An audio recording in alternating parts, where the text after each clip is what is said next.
Good morning. I want to thank you all for taking time to come visit with us today. We just finished a 2-hour-long meeting today with a group of civic activists, a large variety of individuals from across the city, the overwhelming majority of whom have been engaging in civic activism over the last 7 to 8 days in the city of Atlanta. We started our day in Cabinet this morning with a prayer of respect and honor for the 3 fallen officers in Baton Rouge, Louisiana, and the 3 other officers who were injured in that horrible shooting. What I'm going to do briefly is to give you a sense of the issues which I heard most often. The purpose of today's meeting really was to hear in an unvarnished fashion why people felt the level of frustration that they did. Obviously, it was triggered by events outside of the city of Atlanta, but I think that it sparked a conversation that needed to occur within our own city. What I heard most often today was that folks want a different relationship with their police department. And they want us to work at the relationship between the City of Atlanta Police Department and the communities that they police. So if you were in the meeting, there were variations of how that should occur. But one of the comments that I made was, I don't want to make another city's problem Atlanta's problem. So with respect to other police departments, many of the recommendations that they have made, we have been executing in the city of Atlanta.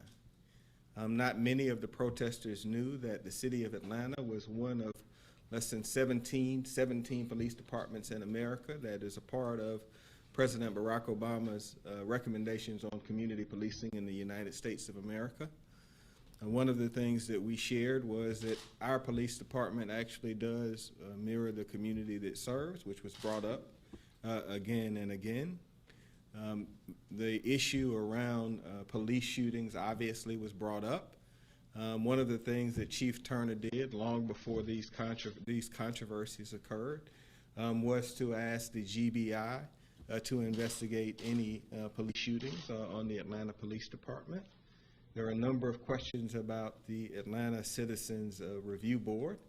We have established a robust citizen review board, and that Citizens Review Board has subpoena power. All of this was a part of the conversation today. A group, the 4 individuals who I actually met with in a command vehicle more than a week ago made 25 demands. That's the way that they have phrased them. And so they were thoughtful, they were serious. I think that they added a lot to the conversation. They asked me for a yes or no response. I declined to give a yes or no response. But what I am going to do is to look at the 25 written demands that were made, and me and my senior team, along with the Atlanta City Council, are going to determine what areas are necessary for us and appropriate for us to respond. Because while this was a good meeting, it does not mean that we will agree on everything. Some other points that I thought were pretty powerful. One of the advocates recommended that we have mandatory mental health annual screenings for our officers, which I thought was pretty thoughtful, because they said just the stress of the job, it may be healthy just for our officers to check in because of how hard their job is. I thought that was a thoughtful recommendation. Another recommendation that we heard from the activists involved a rotation of duties for our officers, because some folks say that if you have an officer that has a very tough beat, that same beat all of the time, that just takes a toll on the officer, which could interfere with the relationship with the community. The reason I'm giving you some specifics is because I want the public to know that there was real recommendations and things that should be considered that came out of this meeting today. There also was a repeated demand for the use of body cameras, which we're working on. You all know that we issued an RFP, got involved in litigation related to our body cam rollout. We look forward to resolving the litigation around body cams so that we can begin to use those as well. And lastly, there was just a request that we stay at it. The reason I thought that the meeting was important is because I believe that folks need to be heard out. That's what I heard over and over and over again. And I'll tell you, as somebody that was living this every day, we really were unclear on what the demand was. We don't have that excuse anymore. I think that we have a very good sense of what their concerns are. There was a big conversation around folks that really fear gentrification. It is causing a lot of unease in communities in the city of Atlanta in a way that I did not appreciate until we had the meeting today. And then finally, I fundamentally believe in terms of what did we accomplish, that really was not my goal to come out here and get a deal. I think that there's some problems that are hard problems that you just have to work at and continue to try to solve. And I think that today's meeting fits in that category. And so we are absolutely committed to staying at this. And I don't believe that meeting and listening is a sign of weakness at all. I think it's a sign of caring. And I think what is needed now in the city of Atlanta and in the United States of America right now than ever is empathy and caring. And so we worked at that really hard today. With that, I will answer any question you have on any topic. Yes, ma'am. Ernie? A couple of years ago, I'm going to take this back a little bit. I remember you had a discussion during the big snowstorm. National media was talking about Atlanta had failed. And you were, I remember Matt Lauer talking about how he was showing footage of other places, talking about Atlanta. Now, coming to this, or do you feel in any way that the city of Atlanta, with Cobb and Gwinnett and things that are going on in other places in Metro Atlanta, that the city of Atlanta is being unfairly targeted in this whole protest that's come down to here and come down to you and Chief Turner? Is Atlanta being unfairly? No, I don't really feel any unfairness. I think that Atlanta has a tradition of civic activism that candidly, Ernie, is a part of our success and is a part of this moment. When I went to Ivan Allen in that corner and looked into the eyes of protesters on that evening where things were really tense and there appeared to be a standoff, there was a standoff. I saw a lot of Atlanta University Center students. Well, I know that during the height of the Civil Rights Movement and before it, so much of that energy came out of the Atlanta University Center. And so I don't really feel that this is a burden. I believe that the city of Atlanta is where it is in the United States of America because of our ability to work through hard moments. And I do believe it's a hard moment. And I certainly believe that when you had 15 or 12,000 individuals, highly charged, highly frustrated, with triggering events, that they could have damaged what we have locally, but also the reputation of the city nationally in a way that would have been very difficult to recover from. So that was really my perception. I mean, you know how I feel about the snowstorm. The snowstorm is a severe weather event. I think that this series of events went to the core of who we are as a city. And so over about 7 days, we had about 15,000 protesters. We had minimal property damage, no loss of life, and we had less than 50 people arrested. And so I think that that's consistent with who we are as a city. And you know how I feel about my job. I take all of it. So I try not to get too high or too low. I think this situation is about steadiness and about listening. And the conversation that the chief and I had with the 4 activists that came in today was a very productive conversation in the command vehicle. And I thought the 25 recommendations they made today were serious, although I disagree with a large amount of them. So the ones that I do agree with and that my police chief command team believes we can execute, we're going to execute. And so I kind of think that that's where we really need to be. And then I'm really concerned about our officers. You can create a situation that doesn't exist because of the strain that comes with the job. Over the last 2 days, I can't tell you from how many families I've heard from who now are just, so concerned about their husbands and wives being attacked by some copycat. And we were talking about copycats the other day before the incidents in Baton Rouge. And so what you're going to see is us be very serious and deliberate about how we treat our women and men. Chief, you may want to speak about that. Yeah. Step back. I appreciate that, Mr. Mayor, and I tell you, we've had some very substantive conversations with our HR commissioner, talking about how we can provide services to our officers, making sure that we're having conversations with them.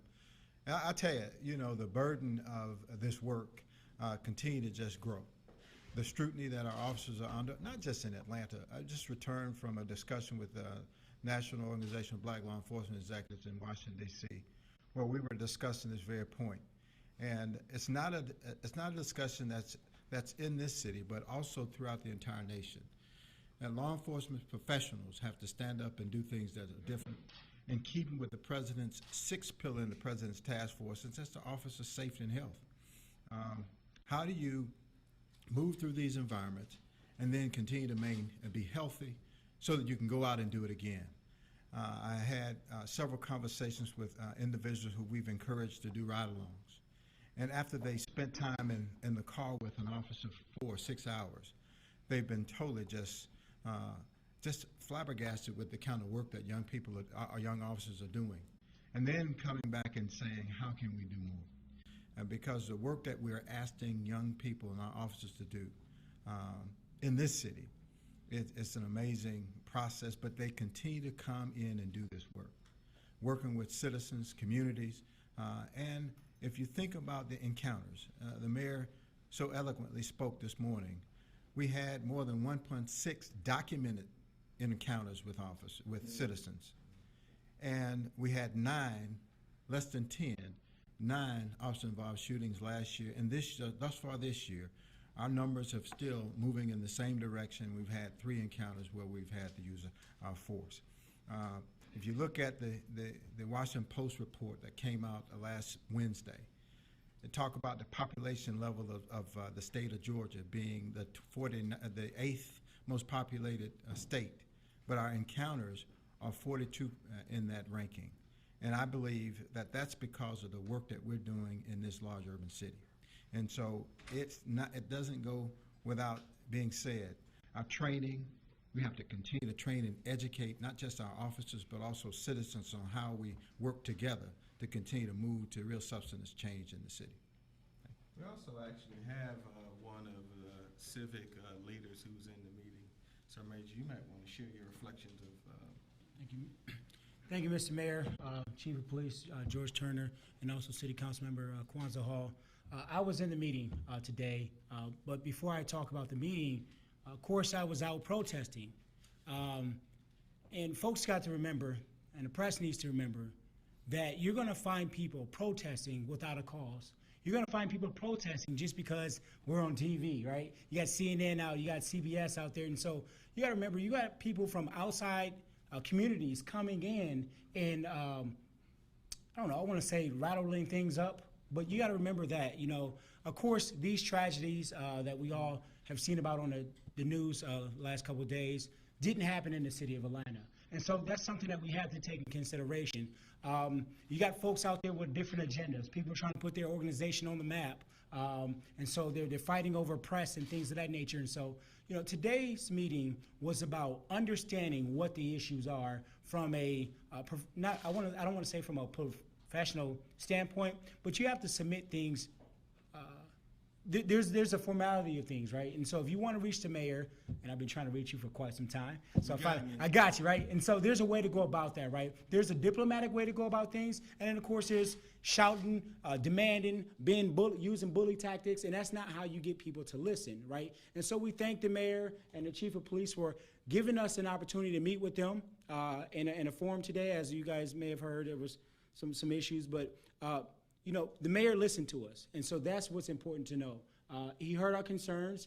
If I was the mayor and if I got protesters bullying me, I wouldn't even give you a meeting. That's just me, right? And so the mayor, we thank you again for that opportunity. Today, the mayor heard that we want our police officers to be more engaging versus community policing. Like the word policing, if you do your history, you'll find out how it really originated. But today, you know, we want our officers to engage with us, be more friendly. We want them to de-escalate versus escalating, right? And so when you're going out to a stressful call or when you're going out in the field, we want you to go with a clear mind. We want you to go as a helper or a community servant versus the enforcement. Because we know by the uniform and your duty gear what you can do. We know what your title is. So we want you guys to go in a little more cooler. Does that make sense? And so that's what we're looking for. But again, I thank you, Mr. Mayor. Thank you, Council Member and Chief of Police. Today was productive, and we as the protesters and as community organizers, we hope that our mayor listens to our concerns and that he actually sits down with the team, which I believe he will, and see what's priority, what's tangible, what can we make happen. And I think that mayor is going to do that. Thank you so much. Thank you. Does anyone have any other questions? Mr. Mayor? Yes. You said that there were some demands that you didn't agree with. What were some of those demands? What were some of the things? There was a demand that I stop allowing the Atlanta Police Department to train with the Israeli Police Department. I'm not going to do that. I happen to believe that the Israeli Police Department has some of the best counterterrorism techniques in the world, and it benefits our police department from that long-standing relationship. That was a specific demand. That's just one example, but they were 25 concrete initiatives. They suggested that we engage in a divesting strategy where we divest from the 52% of our general fund budget that we're spending on law enforcement and direct it to other areas. That was a thoughtful recommendation. It's one that I probably will not do because my officers are going to have every available resources. But we're not in a situation where we have a shrinking pie. I happen to believe if there's a demand that makes sense, that requires funding, we don't have to take from the police department to fund another initiative. If you've got a terrific idea, my administration has been able to pay for almost everything that I wanted to pay for. And so that's just another situation where we would have to talk it out. But I'm open. And so those are two concrete examples of 25 that were presented to me. Mayor, what do you see being the possibility for everybody to use this as a learning moment to help explain the Atlanta way of dealing with conflict, protests, civic unrest? I think, Maria, the best thing that we can do is just live it and let our conduct speak for itself. I think rather than to say to America that this is the Atlanta way and it's a model that you should follow, I think that we ought to just show our hearts. Because what I will tell you is that the view of how we've handled things in Atlanta has been very favorably and recognized nationally, including by the White House. One of the first calls I got on the day after we came from the governor's mansion was from Valerie Jarrett with the president's office. So folks were watching how we behaved in the city of Atlanta, and I think that all things considered, I think that we've conducted ourselves in a manner that's consistent with our DNA and with the level of inclusiveness. And then, you know, just on Saturday night, I had the real pleasure of being at the 20th anniversary celebration for the Centennial Olympic Games. And when I went, Maria, what I can tell you, just the warmth and the level of appreciation from folks that have really helped build modern Atlanta was overwhelming. And you know as well as anyone, there was no greater moment of what Atlanta is than the competition for the Olympic Games.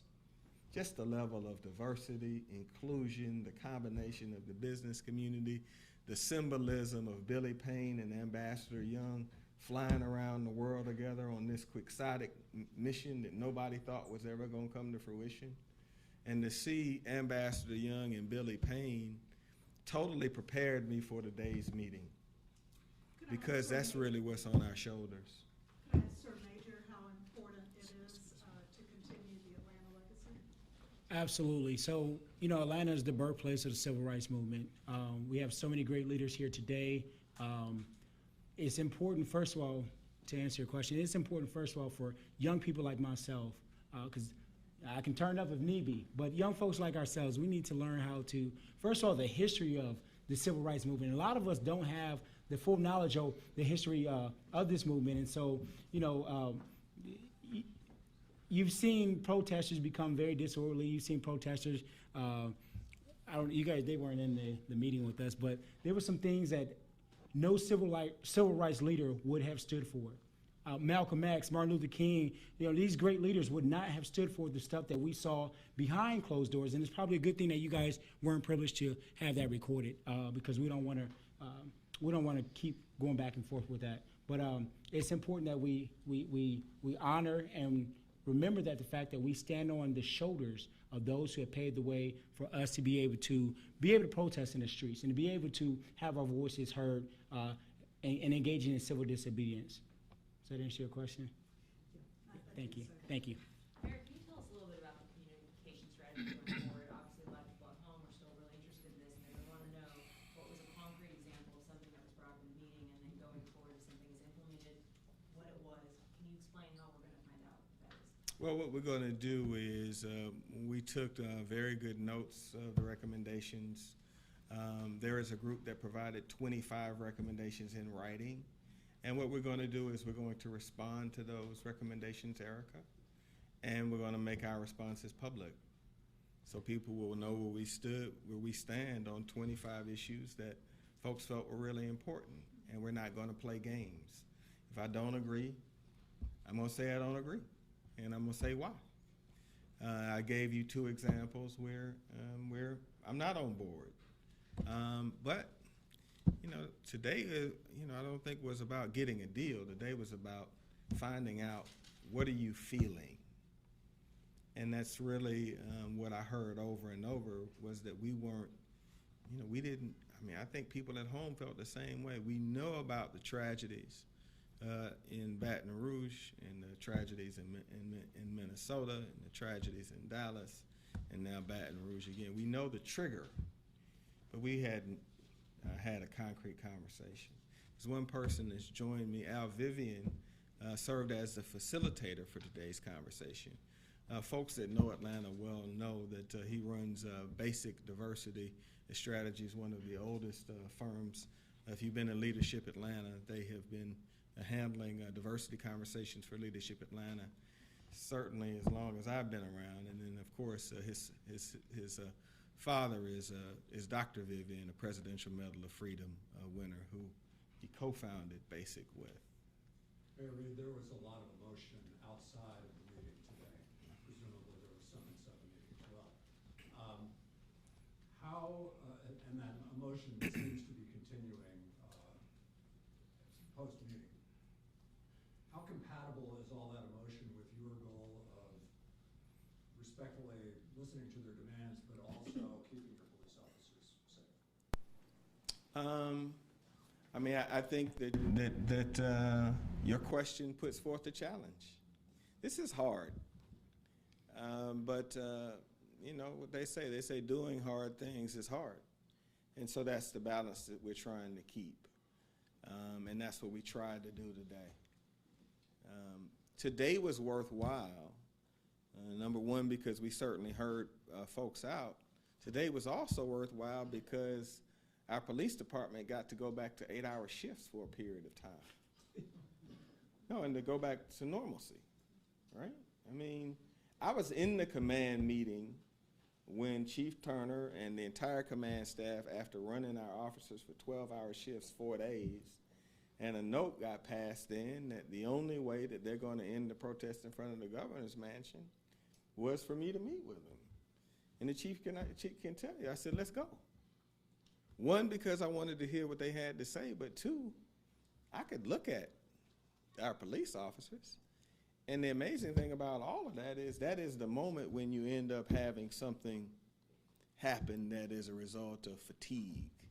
Because I was in those crowds, and you know, some of the things that were being said to our officers were wholly disrespectful and inappropriate and reprehensible. And to hear all of that hour after hour after hour after hour was challenging. So I think that this is a work in progress, and we'll stay at it.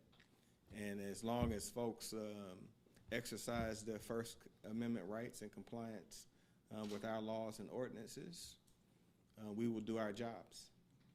There are some rumblings that there will be more protests tonight. Just like before. I understand. I think Erica will do what we have to do. But I just want everybody at home to know we're trying. We're doing everything that we can to be thoughtful and respectful and courteous and to show our empathy. But that does not mean that our city is going to cease to function. Our city is going to function. Mayor, Usher was coming in and out of the meetings. What exactly was his purpose here today? Well, UR was here, one, because he cares deeply about this issue. And he's been engaged with the protesters directly. And so I knew today, because he's been that for us in the past, he could be a person that could communicate with both sides and keep the level of volatility down. And that's what he helped to accomplish today, you know? And he's sincere. He came in on a red eye this morning to be in this meeting. And what I'll also share with you is the number of entertainers that wanted to be at the meeting, I mean, was overwhelming. We easily could have had 12 entertainers because they get this issue and they can help. And candidly, they can reach that generation better than I can in many instances. And so you've got to kind of pack your ego and your emotions and let somebody that they respond to and connect to better. Let them have that conversation. Because we're trying to get somewhere in Atlanta. We're trying really to be better. Our police department is already, the President's administration has already acknowledged us as a model department. Do we have warts and flaws? Absolutely. But if you look at how we're doing our work, one of the things I told you are, don't treat me like Baton Rouge. If Chief Turner's department did that, then fine. So we're trying to be respectful as we can. And that's really what he was communicating and going back and forth about. Mayor Reed, you mentioned that the organizers had concerns over gentrification. Yes. Issue that you said you were unaware of. Can you talk? No, I was aware of them. I didn't know that they were that strong. Okay. Yeah. But can you talk a little bit about those and how then they relate to the general concerns that they have? A number of young people are concerned that with the influx of new residents, that they're being priced out of communities they've been a part of a long time. And so, there was an example of a $60,000 home that all of a sudden is worth $200,000, and nothing has changed but the folks that have an interest in the neighborhood. And so, to somebody who's still living in that neighborhood that doesn't have the income base and sees their property taxes going up, or their grandmother's property taxes going up, or the relative that has the house, and they're, trying to, there's a significant number of people who live in Atlanta who earn between $15,000 and $30,000 a year. And so there's anxiety. And today, as opposed to reading about it in the analysis that my leadership team gives me, we got to see it and have somebody stand 20 feet from you and talk about what they're feeling, which is why I wanted my entire leadership team to see all of this, because I think that it kind of informs our behavior and our strategies. We had a meeting about housing affordability this morning, but it was a pretty powerful moment. You know, there's a lot of fear about gentrification, specifically in the West End and Southwest Atlanta. I mean, those communities have been bastions of the black community, certainly the black middle class in Atlanta, for years. And so there is some change there. Does anybody else have, Thomas? At the meeting this morning, it was full cabinet, leaders from city agencies, West Atlanta, potentially a quorum of city council. I understand the need for candor, but there's also the question of transparency. This is major policy that's being discussed. If there are future meetings, why was it closed door? And if there are future meetings, will it be open to the press, or will it be live streamed so it can be seen by more than just the people in the room? We're going to do better, Thomas. The reason the meeting was closed was because that's what we agreed to in the command truck. So we were simply trying to honor the discussion in the truck. And so that's what happened. And the answer to your question going forward, we will do better. But we were trying to really get some unvarnished feedback. And so we needed folks to be able to feel like they could say anything they wanted to say without having to worry that it was going to be broadcast. And I do believe that it helped with candor. But I will not continue to do that on a going forward basis. And we did not violate the quorum rules of council. There are a number of things that you mentioned that the police department already does that they didn't know that the department does. Can you list off what they wanted and what you do so people know what you do with regards to training? I'll let Chief handle that. I mean, so the community courts and the release initiative that we had, I'll let Chief Turner speak to that so I don't mess it up. Well, I think one of the major issues that they released is a different kind of training. They weren't familiar with some of the things that we've done in the past. I'll tell you, before the meeting, we pulled together all of our training that we provide for our new recruits. We are the most extensively trained police department in our state. Post requires a less than 10-week school to get post-certified as a peace officer in the state of Georgia. We go about 22 weeks, and then we have an additional 12 weeks where our officers are riding along with senior officers. For the first time in the history of our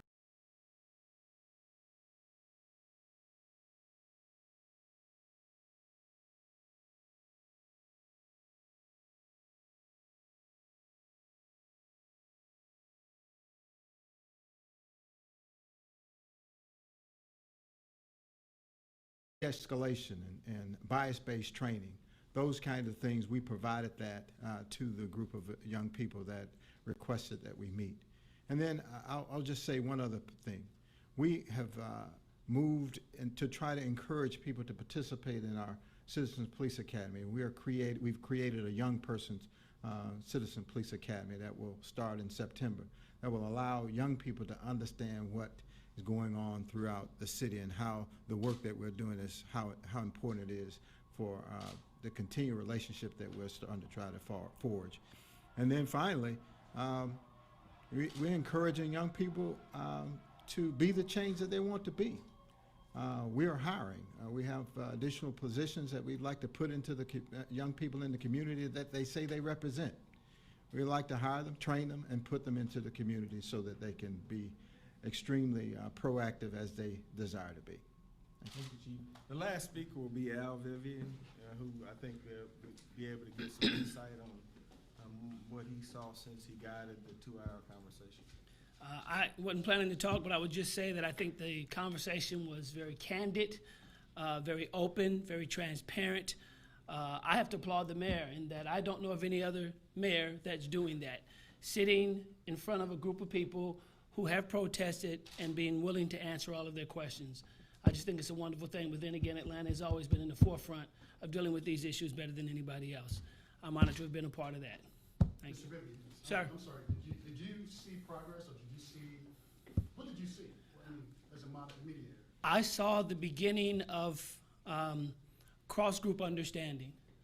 I saw an openness to hear by many who were in the room. I saw definite openness to hear from the City of Atlanta side totally. All right. Hey, thank you for your time today. Thank you. Thank you, so sir. much. Always. Appreciate it. And you.